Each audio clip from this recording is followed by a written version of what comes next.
দাস, গৌর দাস, রাধা গোবিন্দের দাস দাস। প্রথমেই আপনাদের শ্রী যুগল চরণে এই অধম অমিত পুরকারীদের শ্রী অসংখ্য অসংখ্য ভক্তিপূর্ণ দণ্ডবোধ। আর প্রণাম জানাই আমার শিক্ষাগুরু দীক্ষাগুরু ও আমার পিতামাতার চরণে আমার সেই ভক্তিপূর্ণ দণ্ডবোধ।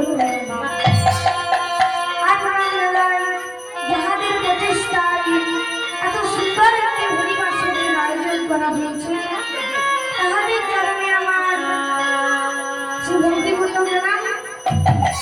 আর প্রণাম জানাই যারা আসতে পারেননি, আহত অনাহত বাড়িতে বসে এই কীর্তন গান শুনছেন তাহাদের চরণে আমার শ্রী অসংখ্য অসংখ্য। আর শেষে প্রণাম জানাই যিনি বিশ্ব ব্রহ্মাণ্ডের রাষ্ট্রপতি অনাদিরাদি গোবিন্দ সর্বকারণের কারণম তাহার চরণে আমার শ্রী ভক্তিপূর্ণ দণ্ডবোধ।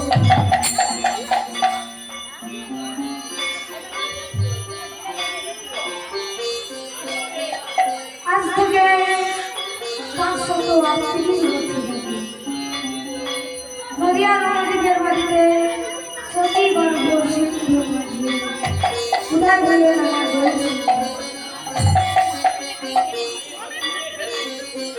তিথিটা গিয়েছিল, তিথিটা ছিল দোল পূর্ণিমা দিন। সেই দোল পূর্ণিমা দিন উদয় হলেন আমার গৌর সিন্ধু।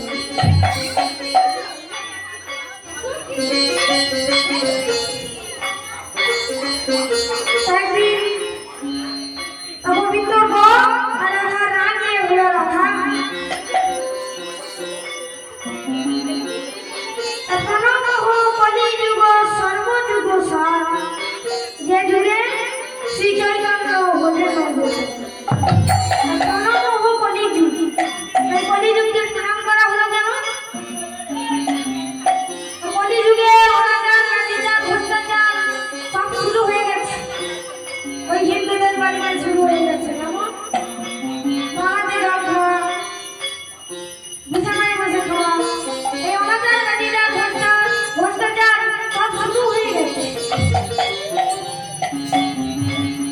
ঠিক তাই কলিযুগে কি কি ঘটবে তুলসীদাস গোস্বামী ব্যাখ্যা করে গেছেন। শিষ্য হয়ে না পালিলে গুরুর বচন, শিষ্য হয়ে না পালিলে গুরুর বচন, পিতা মাতায় আমার মনে ভগবান নারায়ণ। শিষ্য হয়ে না পালিলে গুরুর বচন, পিতা মাতায় আমার মনে ভগবান নারায়ণ। শিষ্য হয়ে না পালিলে গুরুর বচন, পিতা মাতায় আমার মনে ভগবান নারায়ণ।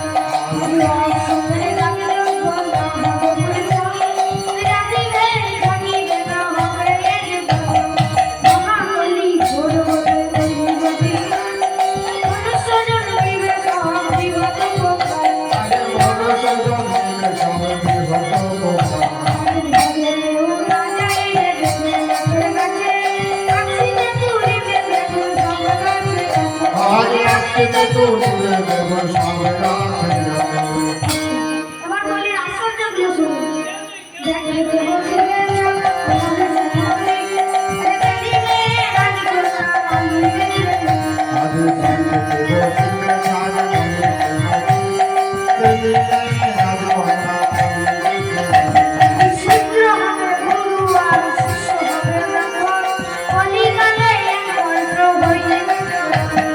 কলিকালে এক বড়